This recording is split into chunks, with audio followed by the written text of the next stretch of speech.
Hey, it's me again. Since you guys liked my last story time, I decided to give you guys another one of my spiritual encounters that I have. Yeah, I have a lot. It's crazy. But yeah, so this one, as the title states, is the time I got attacked by my ex-husband's spiritual spouse. So I had just found out that he had been cheating, and I was going through it. Like, the only person I could turn to was God. I was crying out to God. I couldn't eat. I was just at God's feet 24/7. So a couple weeks after that happened, I had a dream. And in the dream, I'm in our home. I'm in the home. I'm in one of our guest rooms.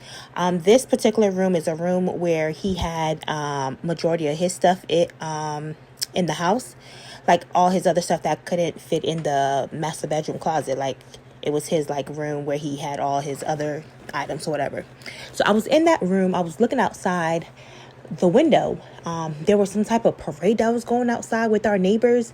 So they had a picture, a fire going, and there were people dancing around the fire or chanting or whatever they were doing. But yeah, so there were kids going around singing Christmas carols, knocking on each door and singing.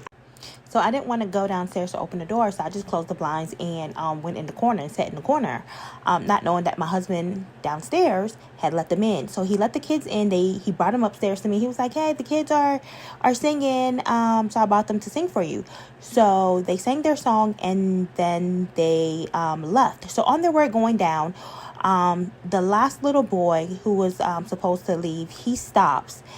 He stops in front of me. He looks to the right, and he looks back at me, and he's like, "You're not here by yourself." And I look at the closet that he looked at, and I'm like, "What?" And so when he goes downstairs, I jump right behind him and go, because I know I was upstairs by myself. And as I'm going downstairs, I feel a presence coming down behind me as well. So now I'm downstairs, I'm by the door, I'm yelling at my daughter and my husband, "You guys come on, there's someone in the house, let's go." So now we're all standing by the door, and I look back, and there's a lady coming down the steps.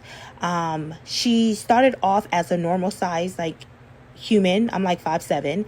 She started off, and then as she starts walking closer towards the door, she is getting taller and taller and taller, and you should know that's a demon. So I see that happening. So me and my husband, we run across the street into the neighbors across the street's driveway. He is to the right and I'm to the left, there's space in between us.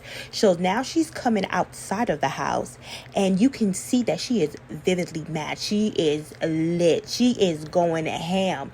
She starts screaming, but she's directing her attention at my husband and not me. She's directing at him, and as she's screaming, she's getting taller and taller. She's to the point as tall as our house at this point. She starts yelling at him, "I can't believe you bought another one. I got rid of the rest." And she mentioned something at the end, something to the cause "I will get rid of her too." And I'm sitting there what is going on? Scared. I literally jumped up. I was so scared when I woke up from that dream. I'm laying there what in the world? I turned to the right. He's up. He just magically be up. So I'm asking Lord, I'm like, "Lord, should I tell him?" So I told him the dream, and he gets scared because he's like, "What's going on?" I guess he didn't know he had a spiritual spouse. So I decided to call our pastor, and I told the pastor about the dream, and he literally gave me the same revelation that I received, that was his spiritual spouse in the dream. So he recommended that we go to deliverance. There was a deliverance camp that was happening, but it was 2 weeks away. So I'm just oh my gosh, 2 weeks, I gotta live with this. So for the next 2 weeks, literally we were I won't even say we. I was, because I was not playing. Psalm 91. I was gospel sermoning the whole house. You thought you was at church 24/7 in that house, okay? You was going to hear either a sermon or some gospel music. I slept with my Bible playing. I was like, you're not coming nowhere near me. So, before we went to the deliverance, we did end up having intercourse one morning. So we ended up having intercourse one morning, and he got up and he left to go to work. I had like an hour left before I had to go log in. So I was like, oh, I'm just going to sleep for another hour or so. I went to sleep. So I lay down, and as I'm asleep, I feel someone walk in through the door, like the bedroom door. They walk through the door. They walk to the left of the bed. And then, like, this thing jumps on my back. It jumps on my back, and I can feel its arm, like, go around my neck and start strangling me. And I'm over there, like, gasping for air. Like, this thing is choking me out. When I say choking me out, I'm just, Jesus, couldn't get the word Jesus out. I can't get the name Jesus out. Finally got the name out. Finally got the name out, and it unhanded me. He got the heck on. It flew. Go on about your business, because look here, lady. I ain't got nothing to do with this. I ain't know you and this man had this covenant beforehand. Like, leave me alone, though. But I was so mad when I got up, because I'm one of those types, like, I don't play about my sleep. Don't wake me up when I'm asleep, especially when I'm tired. So when I got up, I was so pissed. Like, you got the nerve to bring your little raggedy self up in my bedroom to come attack me over your husband, my husband, you know? I understand you might have been around before, but I didn't even know you was there. You ain't even real. Like, chill out. But yeah, so I rebuked it. I prayed, and then I went back to sleep. Got back up, went to work. But that happened like a few more times after that before we went to deliverance camp. But doing deliverance session, I got delivered a lot of things. I learned a lot of things doing that camp.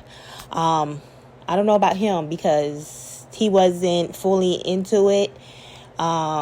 He was still dabbling, doing all the stuff that he was doing and stuff. So, and I think that spiritual spouse really had a hold on him, because like we would have conversation, and he had told me about, you know, dreams that he used to have with, this particular woman that he can't see his face. Like, he would have these sexual dreams, and he's been having it for a long time. And from what she said in the dream, she got rid of the rest. That's just tell me that, hey, she's been around for a long time. And I don't think he wanted to be set free. But that's just to tell you, it's very important to know about your partner's past. Make sure you guys get deliverance before you guys come together. Find out what's going on in their bloodline. Spiritually, physically, you know, it's good to have all this information, because you just never know what you're getting into. I done sat here and got into a marriage not knowing this man was already married to a demon who was going to try to take me out. But the Lord had other plans. He exposed her. So I'm grateful for that.